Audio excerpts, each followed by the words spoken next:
जनता मावि रानीबास चिंगाड 2 सुर्खेतमा शैक्षिक बहस कार्यक्रम आज सम्पन्न भएको छ। चिंगाड गाउँपालिका सुर्खेतको आयोजना र न्युज 7 टेलिभिजनको सह आयोजनामा आज शैक्षिक बहस कार्यक्रम सम्पन्न भएको हो। चिंगाड गाउँपालिकाको शैक्षिक अवस्था, समस्या, चुनौती र सुधारका पक्षहरू तथा समसामयिक विषयमा शैक्षिक बहस कार्यक्रम केन्द्रित रहेको थियो।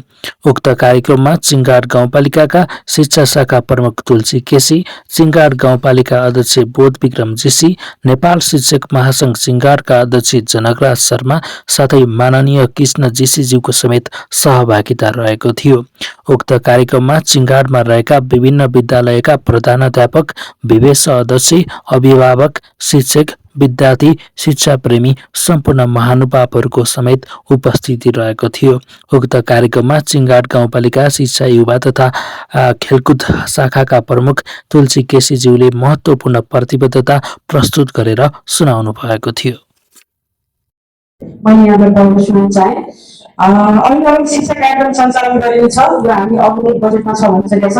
गाउँपालिका अनुदानका शिक्षक गर्ने विद्यार्थी संख्या, विषयगत शिक्षक संख्याका आधारमा निरन्तरता दिइनेछ। अतिरिक्त क्रियाकलाप सञ्चालनमा जोड दिइनेछ। शिक्षक तालिम र क्षमता विकासका कार्यक्रमलाई निरन्तरता दिइनेछ। उच्च शिक्षा अध्ययनका लागि आगामी आर्थिक वर्षमा बजेट तथा कार्यक्रम तय गरिनेछ। उत्कृष्ट कार्य गर्ने शिक्षक कर्मचारी र उत्कृष्ट नतिजा प्राप्त गर्ने विद्यार्थीलाई प्रोत्साहन गरिनेछ। दरबन्दी मिलान तथा काठ सरुवा भएका शिक्षकहरूको व्यवस्थापनलाई चाँडै गरिनेछ। विद्यार्थी संख्या र विद्यालयको अवस्था बमोजिम विद्यालय समायोजन तथा घटुवा गरिनेछ।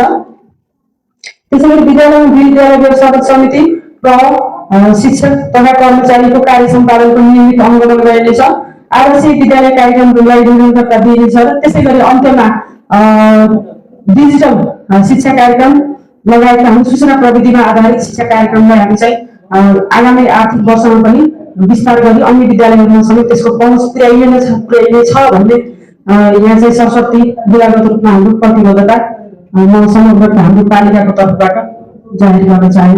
हस्, धन्यवाद।